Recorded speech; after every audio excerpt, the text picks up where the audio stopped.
हाँ जी, 11th class probability की मेंटल मैथ्स प्रैक्टिस का दूसरा दिन बेटा। चलिए देखें first question. If your die is rolled, if the probability of getting a multiple of 2, 3 और 5 is p, then find the value of 6p. Yes, करिए ट्राई बेटा।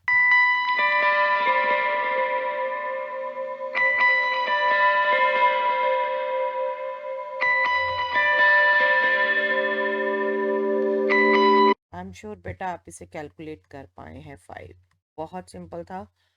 2, 3 और 5 के मल्टीपल, 2 के मल्टीपल 2, 4, 6, 3 के मल्टीपल 3 एंड 6, 5 का सिर्फ 5 जबकि डाई रोल हो रही है। ठीक है, तो ये आपके सिर्फ 1 को छोड़ के सारे आउटकम्स कवर हो गए। राइट, डाई रोल होने में 6 आउटकम्स आती हैं, 1 को छोड़ के सारी आउटकम्स कवर हो गई। तो पी आपका हो गया बेटा 5/6 और 6p क्या हो जाएगा, 6 times this that means 5। Okay, चलिए। Let S is the set with element 1, 2, 3, 4, 5, 6 and E is the set with element 2, 3, 6. इसी का सबसेट है, डाई रूल का ही सैंपल स्पेस है। Then find the value of 3 minus 3 times probability of E divided by 2 minus probability of not E. Yes, करिए बेटा try और बताइए।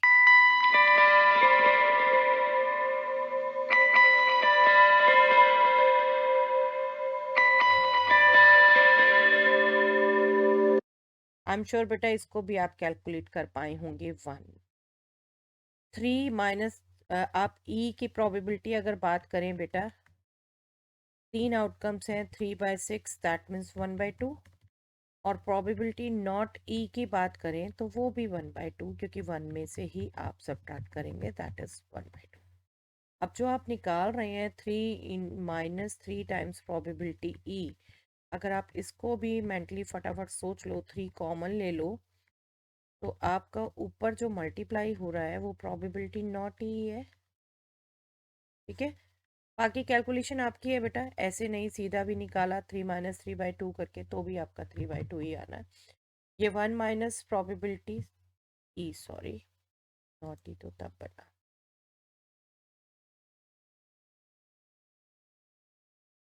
1 minus probability E probability not E बना।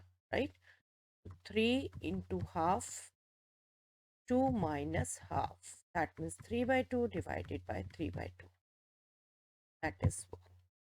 ओके, कैलकुलेशन स्टिल कहती हूँ बेटा बार बार आपकी अपनी है, चाहे सब्जेक्टिव कर रहे हो चाहे मेंटली कर रहे हो। यहाँ पर आपने फटाफट हाफ रख के 3 - 3/2 3/2 किया, दैट इज ऑल्सो ओके, आपने तो फटाफट कैलकुलेट करके आंसर देना। ठीक है, 1 आंसर आया होगा आपका sure. Next, if A and B are mutually exclusive and exhaustive events, then find the value of probability of A intersection B plus probability of A union B. ए और B mutually exclusive भी है, exhaustive भी है। इन दोनों का meaning recall करिए बेटा और ये प्रोबेबिलिटी निकालिए, करिए ट्राई।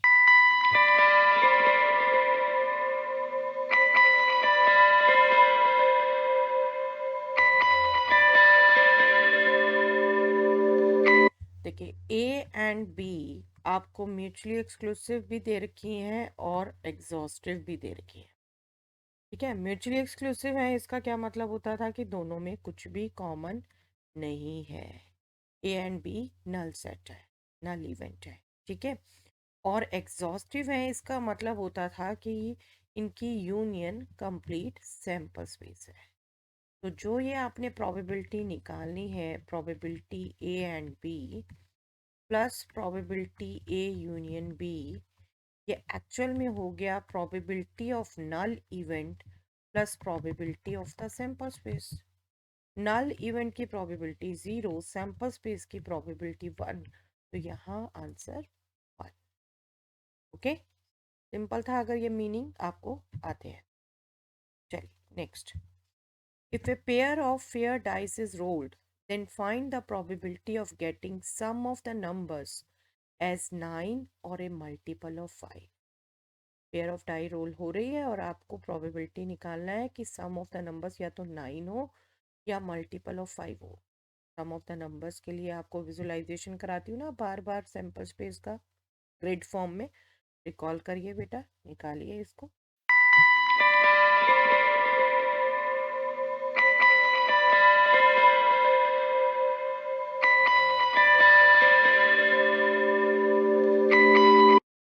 देखिए आपको ये ग्रिड रिकॉल करवाती हूँ बेटा। आपको यहाँ क्लियर कट इंडिकेशन दे रखा है मैंने बार बार। 9 सम आ रहा है तो 6 3 से आप स्टार्ट किए, ऐसे डायगनली आप मूव किए, ये सारी आउटकम आएंगी 9 सम के फेवर में 4 आउटकम। ठीक है, फिर मल्टीपल ऑफ 5 में मतलब 5 और 10 दो आएंगे। 5 देखो तो 4 1 3 2 2 3 1 4, ये 4 आउटकम्स आएंगी 5 के फेवर में।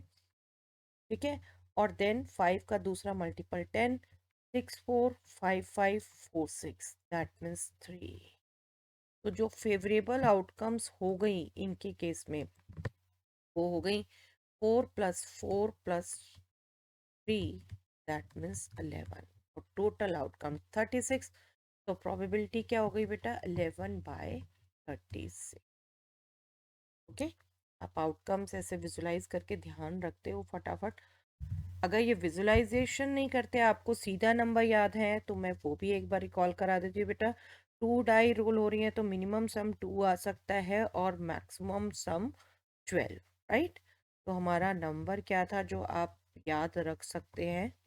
जो रखते हैं वेरी गुड, नहीं रखते आप याद करना चाहे विजुलाइज ना करना चाहे। 2 के फेवर में सिर्फ एक केस होता है बेटा, 3 के फेवर में 2 केस, 1 2 2 1। ठीक है, तो ये आपका था 1 2 3 4 5 6, देन अगेन 5 4 3 2 1। तो 2 सम के केस में फेवरेबल केसेस 1 ओनली, और सम 3 के केस में 2, सम 4 के केस में 3। तो बस आपको क्या क्या यहाँ रिकॉल करना था, देखिए सबसे पहला 9, 9 के फेवर में 4, यही लिखा था हमने पहले। फिर 5, 5 के फेवर में 4, वही लिखा था हमने। और फिर 5 का मल्टीपल दूसरा 10, 10 के फेवर में 3। ओके, आपको सीधा ये याद रहता है, ये भी वेल एंड गुड। आप विजुलाइज कर पाते हैं, वो भी वेल एंड गुड। आप पे डिपेंड करता है बेटा कैसे आपने लर्न किया हुआ, सीखा हुआ, अडेप्ट किया हुआ। ओके, चलिए next. A pair of fair dice is rolled. If the probability of getting different number on both dice is p, then find the value of square root of 36p minus 5. Again आपकी understanding, visualise करिए चाहे जैसे भी, बताइए बेटा फटाफट।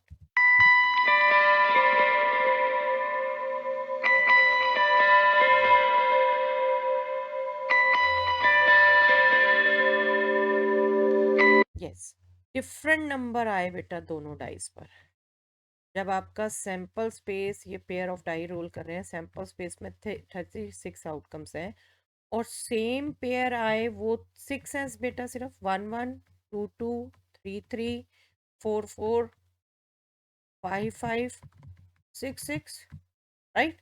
ये आपकी 6 आउटकम्स है सिर्फ, तो रिमेनिंग कितनी रह गई 30। जब आपको डिफरेंट पता चले तो P क्या हो गया, probability of getting different, that means 30/36। और जो आपने कैलकुलेट करना है, इसको कैंसिल भी मत करो, आपको दो पता है कि ये आपका फटाफट आप 6 से कैंसिल कर सकते हो, बट आपको जो कैलकुलेट करना है उसमें 36 से मल्टीप्लाई करना ही है। इसे जब 36 से मल्टीप्लाई करोगे, square root of 30 minus 5, that means square root of 25, that is 5. Okay, I hope आप सब निकाल पाए होंगे बेटा, अच्छे क्वेश्चन थे, है ना। चलिए, दैट्स ऑल फॉर दैट।